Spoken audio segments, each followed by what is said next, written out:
7 waktu Indonesia Barat.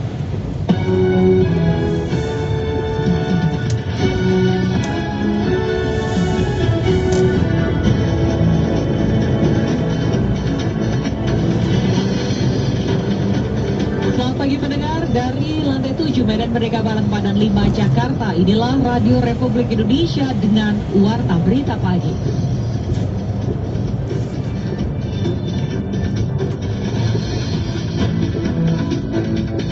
Pemerintah memutuskan untuk melanjutkan penerapan PPKM level 4 dari tanggal 3 sampai dengan 9 Agustus 2021 di beberapa kabupaten kota tertentu.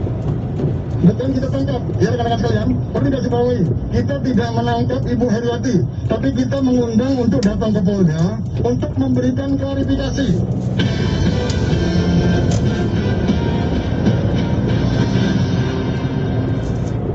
Berita pagi hari ini, Presiden Joko Widodo memutuskan memperpanjang penerapan PPKM level keempat. Sementara itu, pihak kepolisian diminta untuk segera mengusut kebenaran dana hibah sebesar 2 triliun rupiah dari keluarga pengusaha mendiang Aki Ditio. Inilah warta berita selengkapnya hari Selasa 3 Agustus 2021 bersama saya, Risti Rustarto.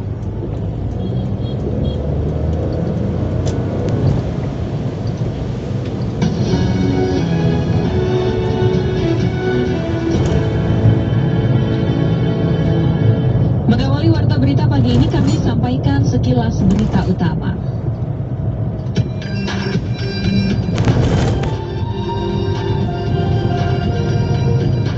Menteri Dalam Negeri Muhammad Tito Karnavian menerbitkan 3 instruksi kepada kepala daerah terkait perpanjangan PPKM level keempat di Jawa, Bali, dan daerah-daerah lain selain 2 pulau tersebut.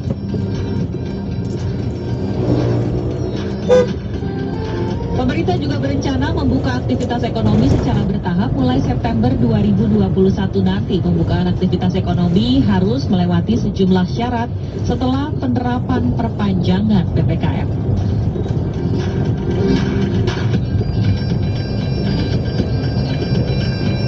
Pemerintah Filipina akan memperpanjang aturan jam malam di ibu kota Manila hingga 16 Agustus mendatang demi menekan lonjakan kasus COVID-19 yang dipicu oleh varian Delta.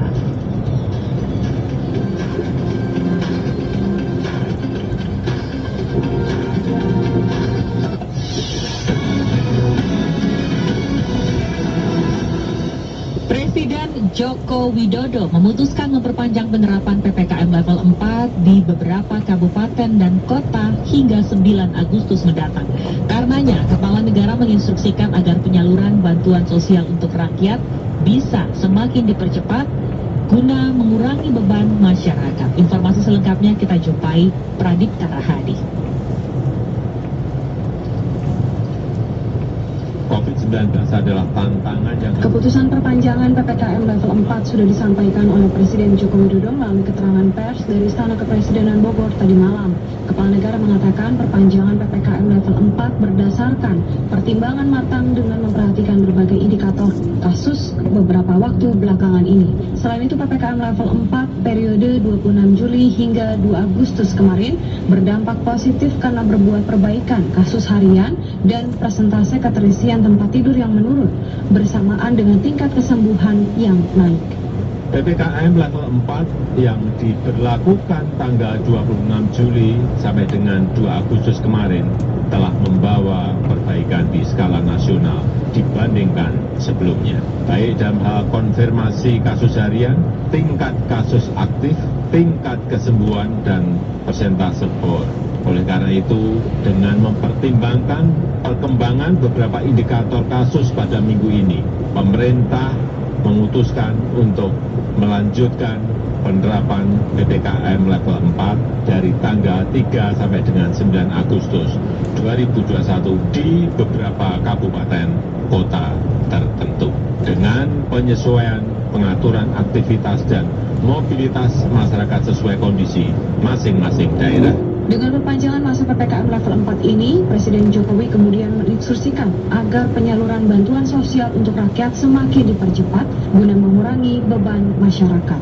Dan untuk mengurangi beban masyarakat akibat berbagai pembatasan mobilitas dan aktivitas sosial ekonomi, pemerintah tetap mendorong percepatan dalam penyaluran bantuan sosial, bansos untuk masyarakat. Program Keluarga Harapan PKH, bantuan sosial tunai BST, dan BLT Desa. Bantuan untuk usaha mikro kecil, PKL dan warung, bantuan subsidi upah sudah mulai berjalan, dan program Banpres Produktif Usaha Mikro sudah mulai diluncurkan pada tanggal 30 Juli yang lalu. Sementara itu, Koordinator PPKM level 4 sekaligus Menko Kemaritiman dan Investasi Luhut Binsar Panjaitan mengatakan sebanyak 12 kabupaten kota di Jawa Bali mulai dapat melonggarkan pembatasan dan masuk dalam PPKM level 3 dan satu kabupaten masuk ke dalam PPKM level 2. Namun ada beberapa daerah yang mendapat perhatian khusus dari pemerintah dikarenakan angka kematian yang tinggi.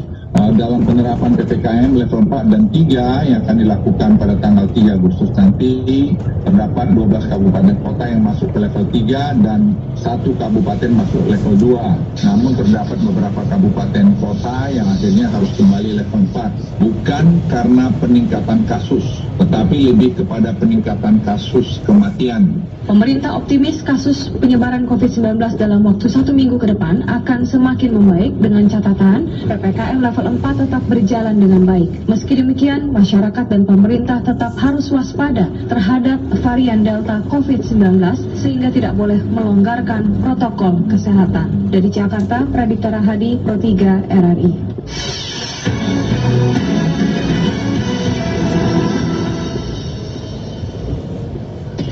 Pemberlakuan pembatasan kegiatan masyarakat atau PPKM level keempat berlanjut di 21 provinsi di luar Jawa Bali hingga 9 Agustus 2021 dengan pertimbangan lonjakan kasus COVID-19 ternyata masih tinggi. Informasi selengkapnya akan disampaikan oleh Safira Amalia.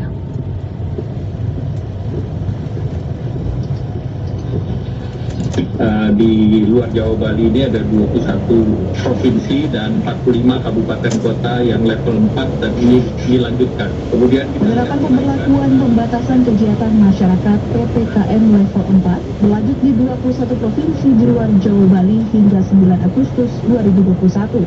Hal ini disampaikan Ketua Komite Penanganan COVID-19 sekaligus Menteri Koordinator Bidang Perekonomian Erlangga Hartarto dalam konferensi pers virtual Senin 2 Agustus 2021 malam. Erlangga menyebut masih ada beberapa provinsi yang menerapkan level 4 dan mengalami lonjakan kasus COVID-19. di mana yang tertinggi adalah Provinsi Sulawesi Tengah, Riau, Sumut, Gorontalo, Kalimantan Barat. Kemudian beberapa provinsi turun, yaitu di NTT, kecuali Kabupaten Sika, Lampung, NTB, Maluku, Maluku Utara, Papua Barat, Kepri, dan Kalteng. Dan kalau kita lihat kota dan kabupaten yang naik, karena kami mengkonsentrasikan pada kota kabupaten yang naik, di luar Jawa Bali ini ada 21 provinsi dan 45 kabupaten kota yang level 4 dan ini dilanjutkan. Erlangga menyebut pemerintah telah mendorong berbagai upaya perbaikan di tingkat hulu, seperti peningkatan testing yang mencapai target minimal per hari. Dan ini sudah didorong melalui instruksi Mendagri, dan ini beberapa daerah testingnya cukup memenuhi target, artinya masih beberapa persen terjadi kenaikan keseluruhannya sebesar 50% secara rata-rata. Seperti di Kota Tarakan sudah 78,5% dari instruksi Mendagri terkait target testing harian, Kota Jayapura 73,1%, Kota Pekanbaru 67,9%, dan Makassar 62,2%. Dan kemudian yang tentunya peningkatan tracing oleh tracer dan juga nanti dipersiapkan yang terkait dengan digital tracing, kemudian didorong untuk penggunaan masker dan target vaksinasi daerah. Dalam kesempatan yang sama, Menteri Kesehatan Budi Gunadi Sadikin mengatakan pihaknya tengah berkonsentrasi pada peningkatan testing COVID-19 selama perpanjangan periode PPKM. Ia mengatakan Kemenkes tengah mengupayakan pemeriksaan yang berasal dari pelacakan kontak erat baik di Jawa dan Bali ataupun di luar Bali. Kami juga akan konsentrasi untuk mereplikasi apa yang sudah dilakukan di Jawa dan Bali pada saat kemarin ada kenaikan pandemi yang cukup besar untuk luar Jawa dan Bali. Kita memahami bahwa sudah terjadi penurunan kasus aktif di Jawa dan Bali, tapi kita harus tetap waspada karena kita sama sekali tidak tahu perilaku dari virus ini. Pemerintah memutuskan untuk melanjutkan kebijakan PPKM level 4 terhitung sejak tanggal 3 hingga 9 Agustus 2021 mendatang. Dan sebagai informasi, pada hari terakhir pemberlakuan PPKM level 4, Senin 2 Agustus 2021, masih terdapat tambahan 22.404 kasus baru.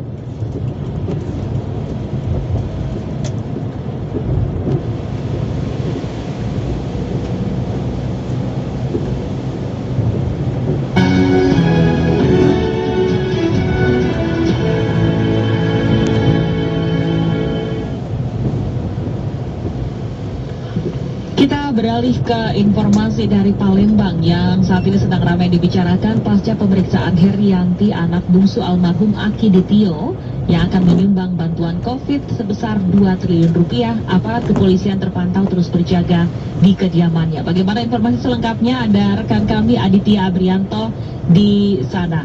Aditya. Ya, benar sekali, menyusul pemeriksaan Herianti yang merupakan anak bungsu dari almarhum Aki Ditio yang rencananya akan menyumbangkan uang sebesar 2 triliun rupiah untuk membantu penanganan 19 di Sumatera Selatan. Sejak dilakukan pemeriksaan sore kemarin, pasca Herianti menanti pencairan uang di bil di Mandiri, ini belum ada kabar sampai dengan saat ini. Bahkan sejak pagi hingga pukul 14 siang kemarin, memang Mapolda Sumsel masih menantikan hasil pencairan tersebut belum membuahkan hasil, sehingga dengan demikian Polda Sumsel langsung mengundang Herianti untuk dilakukan pemeriksaan terkait belum bisanya pencairan tersebut. Mapolda Sumsel juga melalui Kabid Humas Polda Sumsel, Kombes Pol Supriyadi, juga menjelaskan bahwasannya Herianti dilakukan pemeriksaan bukan dijemput, melainkan diundang untuk dimintai keterangan terkait pencairan 2 triliun rupiah. Dan pagi hari ini saya sudah bersama dengan seorang penjaga kawasan Jalan Tugu Mulyo, tepatnya di Jalan Mayrusuan RT 27 RW 7, yang merupakan kediaman Herianti, anak bungsu Aki Ditio, di mana memang sejak beberapa hari terakhir ini aparat kepolisian, sejak adanya simbolis penyerahan uang sebesar 2 triliun rupiah atau pemberitahuan kepada Mapolda Sumsel akan diserahkan uang sebesar 2 triliun rupiah, memang Polda Sumsel sudah menugaskan aparat kepolisian langsung dari jajaran Polda Sumsel untuk menjaga dan mengawasi keamanan di kawasan rumah Herianti. Berikut kami bersama Pak Usman, salah seorang penjaga. Pak Usman, mungkin bisa dijelaskan Pak, ini sudah berapa lama Pak ramai rumah ini dijaga oleh polisi? 7 hari Pak ya. Bapak kenal sama Ibu Herianti? Kenal. Seperti apa orangnya? Apakah sama orangnya? Sama, rajin, dan itu galaknya itu ngasih-ngasih. Sebelumnya Bu Herianti ini sendiri, Bapak pernah mendengar rencana-rencana akan diberikannya bantuan sebesar 2 triliun? Tidak pernah. Bu Herianti sendiri sudah berapa lama tinggal sini?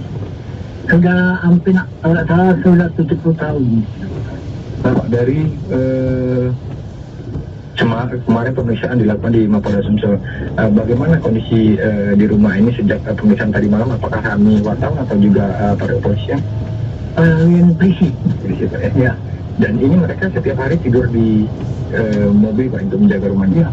Ya, tidur di mobil, sekarang tidak di ruang ini pintu. Pintu Pak. Ya, oke. Baik, terima kasih Pak Osman. Ya, pendengar, itu tadi adalah keterangan dari penjaga keamanan di Jalan Tugu Mulyo, tepatnya di RT 27 nomor RW 7, yang juga merupakan kawasan rumah anak bungsu almarhum Aki Ditio, tepatnya di rumah nomor 7, rumah berwarna coklat dengan pagar berwarna hitam ini sendiri. Sejak dikurang 5 sampai dengan 7 hari kemarin memang dijaga ketat oleh aparat kepolisian untuk menghindari terjadinya keinginan kemungkinan yang tidak diinginkan. Sementara untuk aktivitas sendiri sebelumnya memang petugas yang menjaga ini hanya tidur di kendaraan, namun sejak hari ini tadi malam maksudnya seperti yang disampaikan oleh Pak Usman tadi, sebagian aparat kepolisian yang menjaga di sini juga tidur di kawasan ruang tamu di rumah Herianti yang merupakan anak bungsu dari Aki Ditio. Dan informasi terakhir dari yang kami terima bahwasanya rencananya untuk hari ini juga Herianti juga akan kembali dilakukan pemeriksaan, termasuk juga rencananya akan melakukan pengecekan kembali di Bank Mandiri terkait pencairan dana 2 triliun tersebut. Sementara Mapolda Sumsel menegaskan pemeriksaan akan tetap berjalan meski upaya pencairan yang juga belum membuahkan hasil ini sendiri akan dilakukan selama pemeriksaan tersebut. Dari kawasan Jalan Tuguwoyo. Ya, Aditya. Ya. Aditya, apakah Anda juga melihat selain anak bungsu almarhum Aki Ditio Herianti, adakah anak-anak lain atau pihak keluarga yang berlalu lalang di sana sepanjang tadi malam mulai pemeriksaan sampai dengan saat ini ada di situ? Ya, Herianti ini merupakan anak bungsu Aki Ditio yang juga memiliki satu orang anak laki-laki, namun sejak tadi malam juga memang tidak terlihat sejak habis dilakukan pemeriksaan dari Mapolda Sumsel tidak terlihat adanya aktivitas yang seperti biasanya di rumah maksud kami di rumah Herianti anak almarhum Aki Ditio ini sendiri. Baik, terima kasih Aditya Abrianto untuk informasi dari Anda. Kita beralih ke informasi yang lainnya.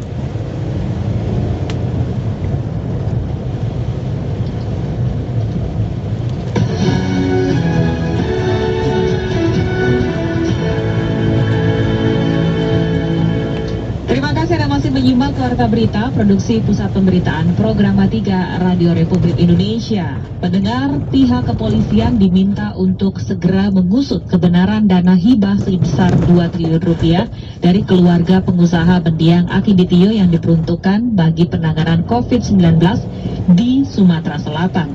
Usai Polda Sumatera Selatan memanggil anak bungsu Aki Ditio, Herianti, untuk diperiksa.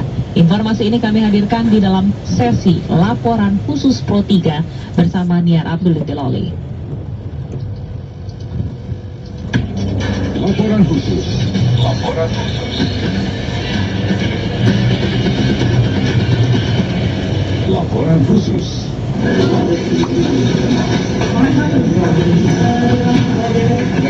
Sepekan berlalu sejak kemunculan keluarga mendiang Aki Ditio untuk memberikan dana hibah atau bantuan sebesar 2 triliun rupiah dalam penanganan COVID-19 di Sumatera Selatan. Informasi terkait dana hibah ini kembali diperbincangkan masyarakat karena hingga Senin 2 Agustus kemarin, dana hibah yang dijanjikan tak kunjung ada. Pihak Polda Sumatera Selatan pun kemudian memanggil salah satu anak dari Aki Ditio untuk dimintai keterangan mengenai hal tersebut. Kabid Humas Polda Sumatera Selatan Kombes Pol Supriyadi memastikan bahwa belum ada penetapan tersangka hingga pemanggilan dilakukan. Polda, ya kita undang, ya bukan kita tangkap, ya rekan-rekan sekalian.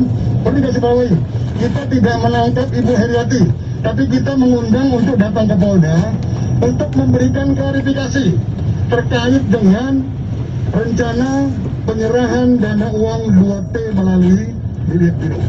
Ya, sampai saat ini masih dilakukan pemeriksaan oleh Pak Dirkrimum ya terkait dengan rencana penyerahan bantuan sebanyak 2 tersebut, dan mudah-mudahan insya Allah dalam waktu dekat kalau memang tidak ada kendala bisa terselesaikan pemeriksaannya. Ya, saya rasa rekan-rekan sekalian perlu disampaikan pada sampai dengan saat ini masih dalam proses pemeriksaan. Dilihat gironya melalui Bank Mandiri. Bukan. Jadi setelah yang bersangkutan akan ke Bank Mandiri, kita tunggu sampai dengan jam 2 siang. Tadi belum ada informasi. Yang bersangkutan kita undang untuk datang ke Polda Sumatera Selatan. Sementara itu, Profesor Hardi Darmawan, dokter keluarga Aki Ditio yang menjadi perantara dalam proses pemberian dana hibah juga turut menerima pemanggilan dari Polda Sumatera Selatan. Hardi menyebut bahwa meski ia menjadi perantara, namun dirinya juga belum memastikan langsung kebenaran adanya dana sebesar 2 triliun rupiah yang dimaksud. Dia menanyakan kepada saya, uang itu ada. Terus gimana tuh? pernah melihat bentuk istiqlalnya belum. Nah sekarang profesor, ini ternyata uangnya tidak ada, lalu profesor perlu minta maaf nggak ke masyarakat Sumatera Selatan Indonesia? Ya kalau tidak ada, ya kita bakal kawinan lahap dong. Polemik yang terjadi usai pemanggilan keluarga mendiang Aki Ditio oleh kepolisian juga ditanggapi pemerintah daerah Sumatera Selatan. Gubernur Sumatera Selatan Herman Deru meminta kepolisian untuk mengusut kebenaran dana hibah 2 triliun rupiah yang dianggap telah menimbulkan kegaduhan di tengah masyarakat. Saya sebagai pemimpin daerah minta kepada institusi Polri untuk menindak tegas siapapun yang membuat kegaduhan, membuat polemik, sehingga suasana saat kita menangani pandemi COVID-19 ini menjadi terusik gara-gara pula oknum tersebut yang seakan akan memberikan bantuan dengan nilai yang sangat fantastis itu kepada Kapolda kita. Sepekan lalu muncul pihak yang mengaku sebagai keluarga pengusaha mendiang Aki Ditio yang bermaksud menyerahkan dana hibah sebesar 2 triliun rupiah untuk menangani COVID-19 di Sumatera Selatan. Namun hingga kini keberadaan mengenai dana hibah tersebut belum dipastikan. Selain Herianti, kepolisian juga telah memanggil beberapa anggota keluarga Aki Ditio yang lain. Hingga semalam, Polda Sumatera Selatan telah memulangkan 3 orang anggota keluarga almarhum. Di antaranya, sang anak Herianti, menantunya Rudi Sutadi, serta cucu almarhum. Dari Jakarta, Nia Raffel Tiloli, Pro 3 RRI.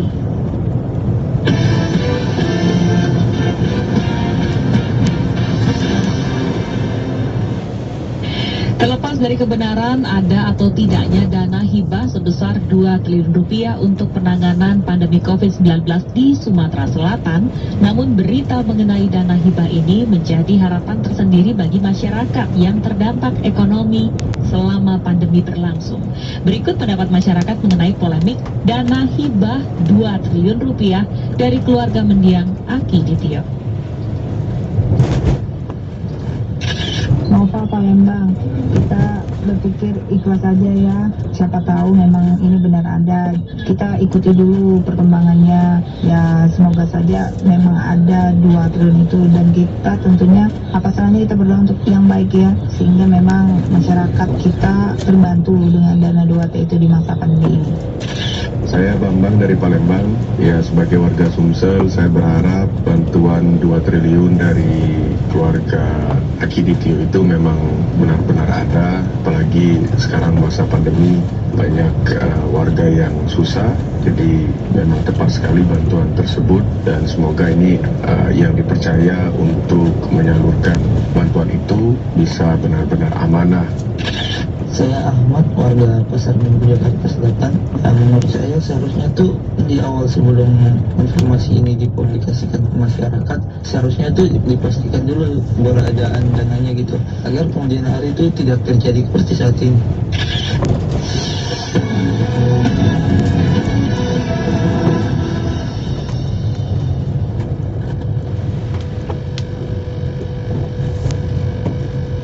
Dan pendengar, pagi hari ini komentar Pro 3 menyoroti kabar tentang donasi 2 triliun rupiah seseorang di Palembang, Sumatera Selatan dengan sebutan nama Aki Ditio akan disampaikan oleh redaktur senior Pro 3 Widi Kurniawan.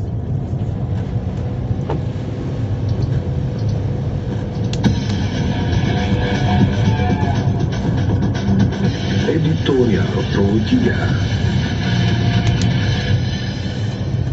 Selamat pagi pendengar. Segala puja-puji untuk almarhum Aki Ditio belakangan seolah berbalik kepada keluarganya, terutama seseorang yang disebut bernama Herianti. Sebelumnya seorang mantan menteri dengan ungkapan apresiasi tinggi menyebut bahwa donasi senilai 2 triliun seolah menampar konglomerat di Indonesia. Sang mantan menteri membandingkan donasi keluarga Aki Ditio dengan donasi para pengusaha saat pandemi sekarang ini.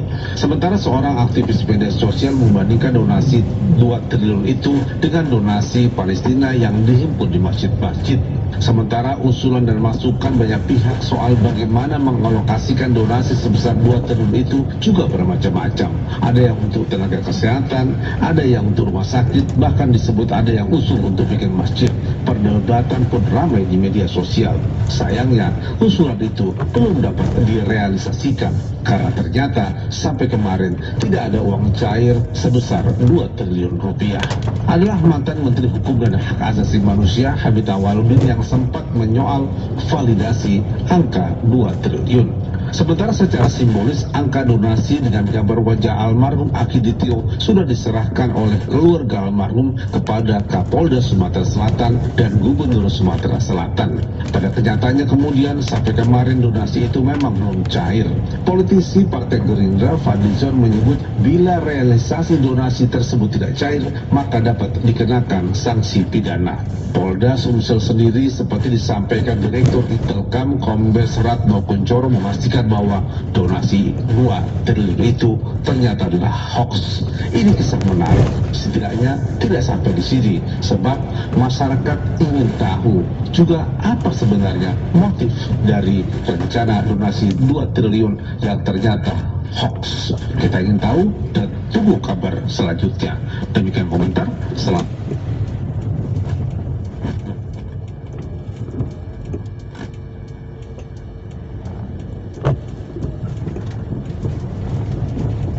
Juga akan memberikan informasi yang tak kalah menariknya, yaitu informasi mengenai Jurnal Olimpiade Tokyo 2020.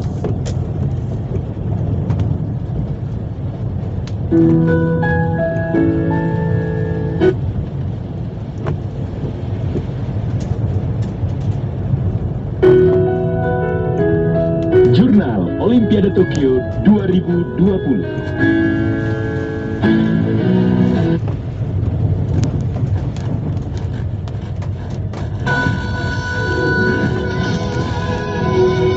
Selamat pagi, salam olahraga. Jurnal Olimpiade Tokyo 2020 bersama tim liputan Radio Republik Indonesia pagi ini kami awali dengan sejumlah informasi menarik dan hasil update pertandingan hingga hari ke-11 kemarin. Pesenam Amerika Jack Kelly meraih medali emas pada final nomor senam lantai putri yang berlangsung di Ariake Gymnastics Center Tokyo 2020 malam tadi. Kelly mengumpulkan skor 14.366 di puncak peringkat, unggul dari 4 kali Olimpian asal Italia Franes Ferrari yang meraih perak dengan skor 14.200. Sementara pesenam Jepang Mai Murakami dan wakil ROC Angelina Minikova harus puas berbagi medali perunggu dengan skor 14.166.